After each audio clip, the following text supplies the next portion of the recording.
So, may binili kaming multifunctional base. Yung nasa ilalim. Ayan. Para hindi na siya bubuhatin, hihilahin. Meron siyang mga gulong. So, ito yung kanyang mga gamit. Yan. So, ito yung manual niya. Yan. So, ito yung uunahin natin. Ito yung 4. In fairness, mabigat siya. So, ito yung mga ano niya. Mga screws. Tapos, merong free na ganito. Driver. Hindi ko alam kung paano ito.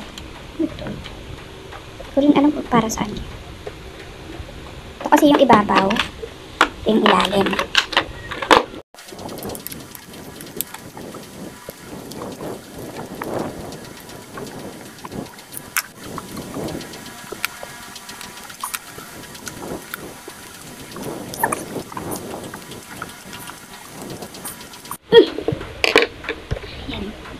Namula.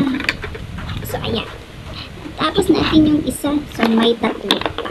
Meron pang 3. Ayan, nagawa ko na. Ganyan siya dapat. Ito naman yung susunod na ilalagay. So, ayan. Ganyan ang itsura niya. Ayan. Nung kinakabit to, sakit. Ayan. Pula. Ano kasi to eh, mahigpit. Ayan. Tapos, susunod naman ito, ang mga paa. Ito ilalagay. Katulad niyan. Palibot siya, palibot. Actually, malapit na siyang mabuo. Ayan. Pero, maganda siya, pang heavy duty. Ayan. Ito yung nilagyan ko na ng rod. Yung rod matibay, matigas. Ayan, ganyan yan. So, ikakabit ko na. Yung asa sa likod ko natatako. May kulog kasi. So, dapat magpipigil ko siya.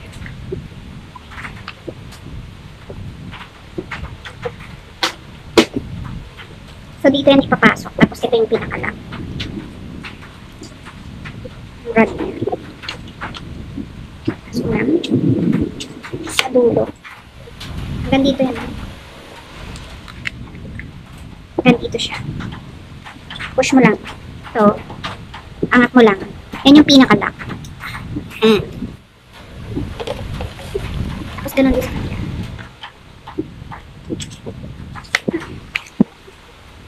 Tapos ito din.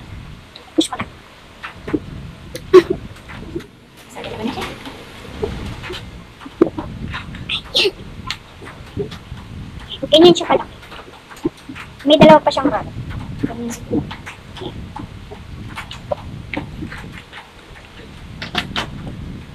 So, dito na. May dalawa pa siyang rod.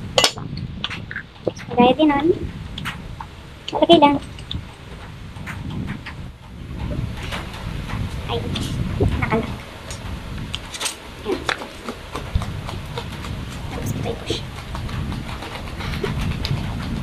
Ay, big kasi. Push siya. Yan ang din dito sa kapila.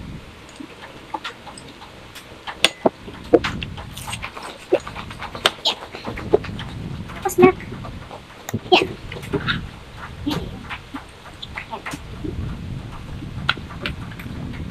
Tapos, ito, ikakabit. Be sure lang na ganyan, ganyan. Hindi magkabaliktad. Ha? At hindi kasya. Na out of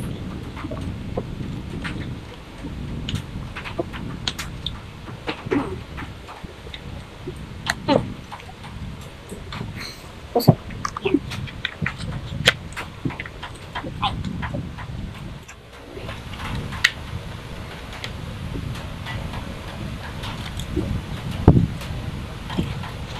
Ang lako lang. Ayaw. Kailangan niya kasabay sila.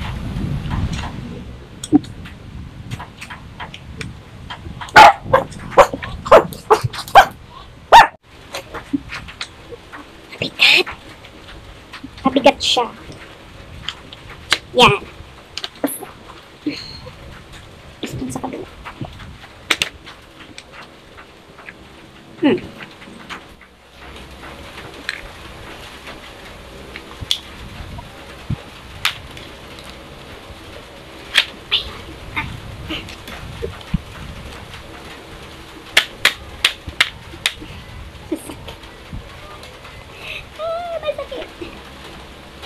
Tapos, ito. Yan.